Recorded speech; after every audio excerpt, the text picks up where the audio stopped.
Hi everyone. Welcome to today's podcast. Today I have a very good friend of mine. He's a friend, he's a brother. I've known him for many years now. And if there's one word I can use to describe him, I would say he's dogged. He's dogged and tough. I've always known him by those two words. I mean, you may not know this, but I've always envied his strong will. I've always envied his strong will. I mean, there's just so much tenacity. There's so much will. There's so much tenacity from this young man. And over the course of the last few years as I've known him, I've learned a lot. And I mean, it's nice to have him on the show. So, without further ado, yeah, Peter, why don't you tell us a little about yourself? Introduce yourself. All right. Thank you so Let's much get for this having me going. on the podcast. And my name is Oyelado Peter. They have said a lot of beautiful. If I'm born, they actually describe, but you have said a lot of beautiful things. So I am an interior designer, and I am a civil engineer. So I am my first in building technology, and I'm currently doing my second degree, bachelor's in design, civil engineer. So pretty much that's what I can say for now. You're being humble. You're being humble. But I mean, we'll take it like that. We'll take it like that. Thank you, I sir. mean, since I've since I've known you, you've been this tough person that has always challenged life itself. You've always challenged life. You've always challenged the status of things. You've always wanted to make a difference, particularly in your own life. I mean, that's one of the things that led you to start your career. That's one of the things that led you to start your business. I mean, what exactly pushed you? What really pushed you to start this journey? What really pushed you to embark on this journey that you are? Yeah, so well, my journey started a very long time ago, even when I was still in secondary school. Even like those days, we've always had this dream. There's this mental picture we paint of ourselves, of the kind of future we want to see. But lo and behold, the situation then wasn't favorable at all. Having born with wonderful parents with a lot of dollars in their accounts, you can understand. I don't have to do things for my mom to talk. So, all of these dreams, they were just mental pictures. We always saw possibilities. You understand? So we always saw possibilities. And one of the things that really like motivated my dreams is the fact that I lacked so many things. So I was going, I attended this private school, a private secondary school, which is Wetland Comprehensive College. And these schools, we have a lot of ballers in the schools. Imagine, those days when I visit my classmates' house, they all have their rooms. Me, I don't get room. Everybody just dey manage it ourselves. But then, the inability, those things I lacked then were the things that motivated me to say, no, poverty will not continue with me. I have to do something for myself. So that's when I discovered that I love to see buildings. I love to see beautiful space. If I even enter a strange space, immediately I start cleaning up the space, start sweeping it up. Even in my parents' house, I used to be the one to clean. My siblings, they watch play, they do every other thing. But she say that cleaning of the house, just leave it on me. Because there's a way I will clean that I don't want to see dirt. I want everything to be tidy, do you understand? So even when I visit my friend place, I see the place dirty, I will even be the one cleaning for them. You think I'm doing good, but I'm not doing good, boy. It's just passion that is driving me. She understand. So those are the things that really pushed me into studying building technology. I could have studied civil engineering then, but because of I was scared of the strong mathematics, further math and all. So these are things that I kind of struggled with in secondary school. So I didn't want to struggle to continue. And I don't want to waste my parents' money. So I opted for building technology. But now, when I finished building technology, after spending was it that 5 years or so in school, I discovered no, this is not enough. I want more. So I had to go back for civil engineering. So lo and behold, that is how it all started. We are still living in the dream. We've not fulfilled it yet. We're still approaching. So I think I've been able to answer that. Thank you. Amazing, that dogged spirit. I mean, that tenacity. So much tenacity in your story, bro. So much tenacity. And I mean, I've always known you. You always seem like this person that is audacious. I mean, even when most of us, even when I myself was afraid to take the next step, I would see you take audacious steps. I would see you make big moves. And I mean, sometimes I wonder to myself that, I mean, what's in this guy's head? What exactly is going on in this guy's head? Have you ever gotten to a point in your life where you've had doubts? You know, you have some expectations, you have some things you are working towards, but then there are fears and there are doubts. Have you experienced doubt on this journey? Yeah, I think, bro, when it comes to doubt, I don't think there's anybody on this earth, in this earth, or in this world, that at a point in their life, they did not doubt some of the moves they wanted to do. Even you, doubt you. You know, this TTA, you started it, advanced network. You are doing a whole lot, bro. When I see it, I'll be like, bro, what's happening here? Like, whenever I want, I knew there was a time where you had this conversation of you want to do this, you want to do that. Well, it's beautiful, Sha. It was just a conversation until boom, after where the boom. See, just, at the point of you doing those things, I'm sure you had doubt. But, as Christians and as believers, one of those things that have to give us this confidence for us to go. Because having studied the Bible, we've seen a lot of examples. You understand? So, one of those things that really motivates me beyond my doubt is God. You understand? And the fact that, you know, the hunger for that result. I don't know if it's a saying or a proverb that says an hungry man is an angry man. So sometimes you don't even care what is at stake again. That's do you forgive me for speaking Yoruba. Uh, Has gotten to the spot. How can disappear? You will not know, no doubt. It is when you now do it, not mhm. like, wow, I was able to do these things. So self-belief is very important. And number one of all and one of everything, trusting God is very vital. And most importantly, it's when you have supportive friends that believes in you, parents that believes in you, siblings that believes in you. Just make everything very easy. Thank you. Amazing. I've seen many young people like ourselves during this journey. I know we have these conversations a lot. During this journey, I've seen many persons who some of their doubts are tilted towards the aspect of resources. And I mean, it's one of the biggest obstructions for many young people nowadays.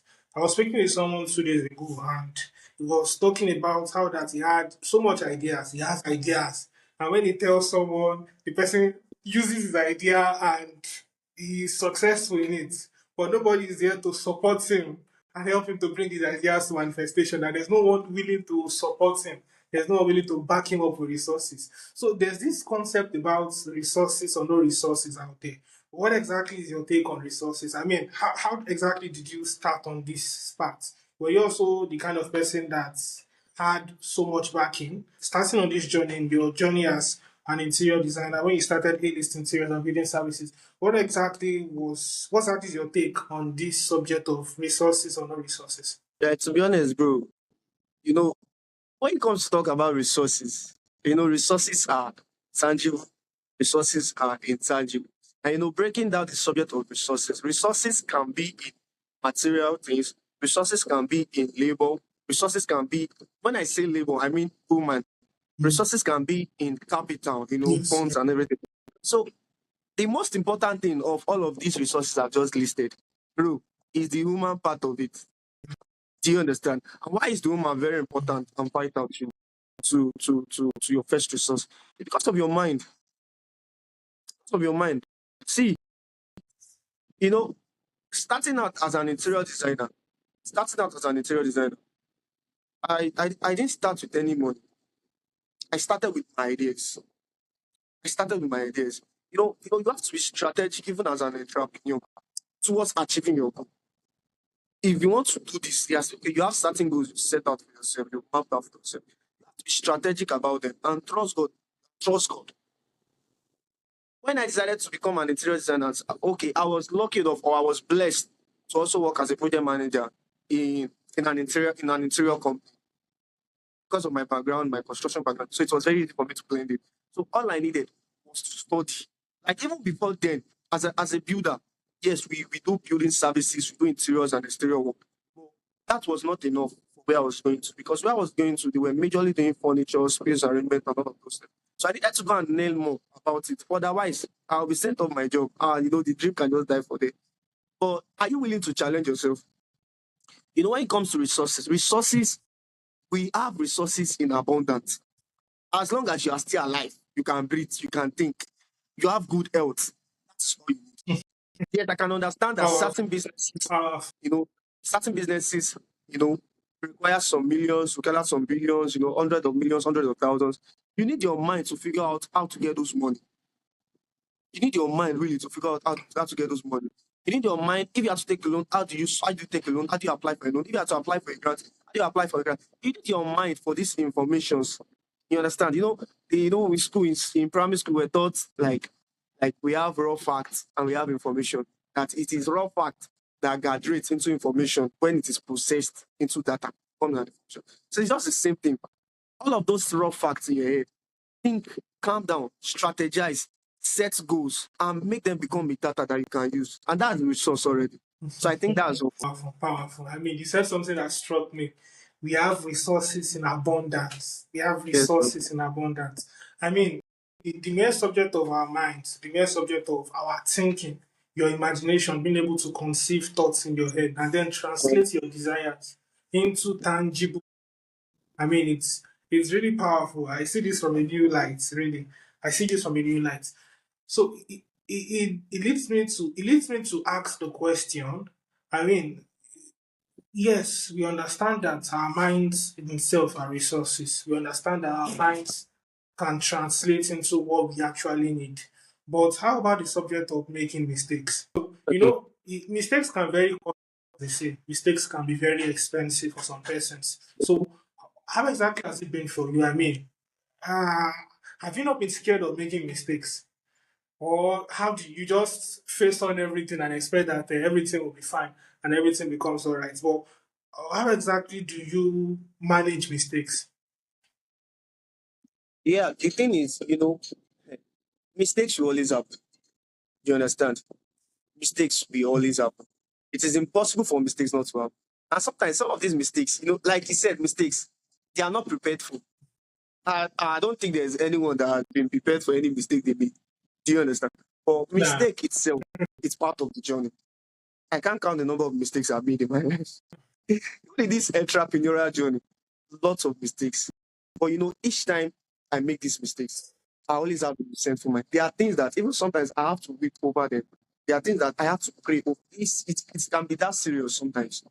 You know. And these mistakes too, these are things that really drove me. And these are things that motivated me to where I am today. Of course, I'm still in the building process, but it has been things that has helped me to achieve things that I've been able to achieve today.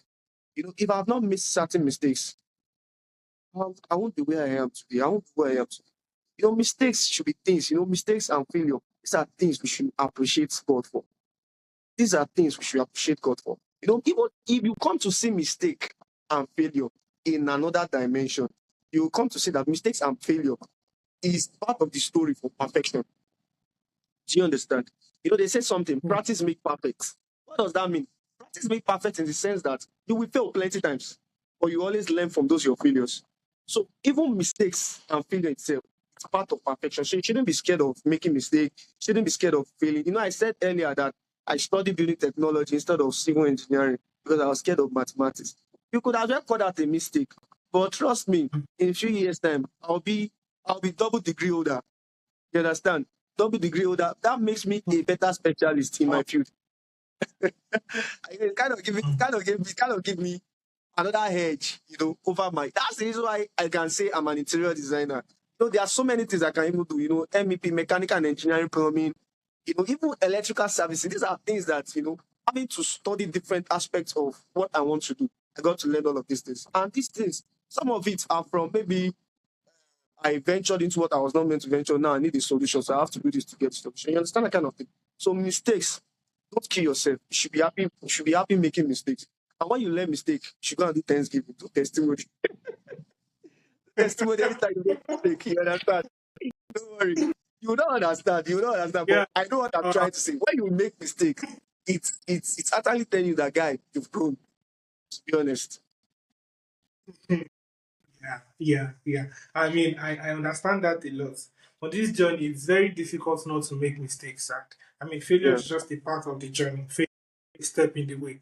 I mean, the more you make mistakes, the more you fail, the more you learn. And whoever truly fails is someone who gives up. I think that's another thing I could be from there. If you make mistakes and don't learn from your mistakes, then you are you have truly failed. You have truly failed. And Yeah. I know that this journey usually it's tough. This journey can be very strenuous. Can be very strenuous. yourself as an individual, but how do you manage expectations from those around you?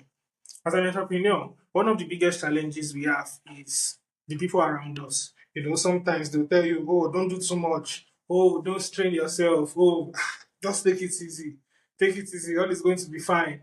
And all of those kinds of things. But how do you manage the expectations from family, friends, loved ones against your journey? How has it been so far? And how do you manage it? Well, to be honest, I would not like to be honest. Okay, okay, for an example, I said I went back to school. I'm currently in Leeds City University. It's a private school. I'm working and I'm studying. To be honest, I'm paying a whole lot for my tuition. And even sometimes when I go down for examinations, I certain days where I need to stay till weekend and everything, pay for accommodations, feeding, transportation, all of these things. There was never a point when I wanted to start the journey that I was expecting anything from anyone. You see, one of the mistakes we make as Africans is that we put too many expectations and trust in individuals. And we forget to understand that even Mm, these individuals, they are prone to, they are not lying. They can promise you and not meet up to their promise because they are not God. You understand? They don't own their life. God owns their life. You understand? And even they that see these people, some of them are well-meaning people. They really want to help. And sometimes, like you said, resources can be very limited. Or maybe they go out on resources at the point where you needed it. What would you do? You would not kill them. The fact that they even offer to help you in the first place shows that they even care, they love. Do you understand? So trust me, nobody owe me yeah. anything. And I don't owe anybody anything. Do you understand? So you need to manage your expectation Power. if you really want it. You need to manage your expectations. And trust me, if all your expectations are in human and in people, all your hopes are in people, what happened to the place of God? Are you going to substitute God for human? Till now, I'm close to I'm basically in my final year already. That's been God. There was never a point where I needed to trust any human being. I will first trust God, then God will direct me to somebody or maybe speak to somebody on my behalf. You understand? But He has always been meeting all of those expectations. Yeah, there are certain days that it will get to the deadline before those fulfillments come true. But don't make the mistake of putting expectations on human. Put your expectations and hope in God. Thank you. Amazing, amazing. Honestly, these are powerful words. These are powerful nuggets. I think I should write down some of these things and I beg you. paste it somewhere. I mean, these are serious life mantras. See, believe me, I've spoken with quite a few persons in my short life, and I've come to understand that the level of clarity you have about life, what you are explaining right now, we scarcely find it among many young persons like ourselves. In fact, many young persons in our age brackets, many young persons in their 20s, in their 30s, they are suffering from serious things and simple things like this that you just said. They are powerful. They are life changing. They are life changing. And I mean, thank you so much for expressing yourself. Thank you so much for being vulnerable. Thank you so much for sharing the deepest aspect of yourself. I'll definitely have you on this show again. And I'll I would definitely definitely have want you on to this talk. show again. Amazing. This is one final question before we call it a wrap. One final, and I think I want to make this as a culture moving forward. What would be your biggest advice to someone in his 20s and his 30s like out there that still lacks direction, he still lacks clarity, and is just doing things without any sense of purpose or direction? What would be your biggest advice for someone in that position in his 20s or in his 30s? Okay, yeah, thank you very much for the question. And once again, I want to say, as we come to the end of the podcast, I want to say thank you very much for having me too. For someone in their 20s, their 30s, even your 40s, okay, I would always like to say that you are not old. First, believe that, one of those guilt trip that the devil used to be like, at your age, 30 years, what have you achieved? At your age, 45 years, what have you see, let's forget all those things. Sometimes age are just for documents, just for you to fill form in bank and to fill understand and to fill Yeah. Nigerian documents or maybe school document or whatever it is. It's just to fill governmental documents. When it comes to Mm. life is very different, to be honest. There are certain things that would take me maybe 10 years to achieve and take another person 2 years. It doesn't make any of us fail. And to some people thinking, oh, I don't have a purpose. You have a purpose. You've not discovered it. I'm not raising our wood, I would tell you to connect with my brother, Ebitope Ajayi. He's a very solid person. Meet him. If you are yet to discover your purpose, just reach out to him on his Instagram. He's a very free person. Even you can ask for his WhatsApp number. I'm sure he's going to give it. Do you understand? So you are never too old to discover purpose. And you don't lack purpose. You need to understand that. You don't lack purpose. Do you know what? If you determine to make a change, change will happen. There's one thing Yes. bigger than Yes. resistance. That is determination. You can't Mm. break determination. You can't break determination. So when you are determined to, to make a change in your life, some of the first things you need to do is understand where you are going to. Okay? I cannot just put out my car on the road and start driving without a destination. Do you understand? Some of these destinations Yeah. sometimes it's associated to who you want to be. Let's start from this. When we were young, we used to have this vision. I want to be this. I want to be. When I was young, at a point, I dreamt of being the footballer that I would even dream to that. But thank God I didn't chase that because I don't know. We'll not be having this discussion right now. But have reasonable dreams. Have reasonable dreams. Have reasonable dreams. And when we talk about our dreams too, consider. I wouldn't say consider the economy where you live or your society, but let your dream automatically first improve the person you are and also improve people around you. If your dreams cannot improve your family, your society, your community that you came out from, the nation you came out from, Nigeria, your state, bro, it's not yet a dream. Oh. Do you understand? So I want you to understand and I want you to believe in yourself. Self-belief is very important. Don't doubt yourself. You have a direction, you have a purpose. You just need to find it out. And one of the short ways to find it out is also the place of prayer. You understand? I found out my purpose from the pages of the Bible, studying the Bible. So if you can't do all of those, reach out to people that can, put you through, put you on, you know, spiritual diet, put you on reasonable diet that will help your destiny. Nobody is purposeless. Everybody has direction, and we are all going to somewhere. If you were purposeless, God would have taken you. Abaka will have 5 6 because you cannot be here. I'll be wasting HO2 and CO4. You understand? So, God will have taken you. God gets you for a reason because He actually loves you and because you also have purpose and a destiny to fulfill. So I don't think anybody's purposeless. They just need to look inward. Powerful. Powerful words. Powerful words. I will definitely bring you back on this show, bro. I'm definitely bringing you back. Thank you so much for your insight. Yeah, really powerful. Yeah, thank Thank you you for so having me. much. Thank Thank you so much for having me. and yeah, for today. Thank you so much for joining and see Thank you you. next time.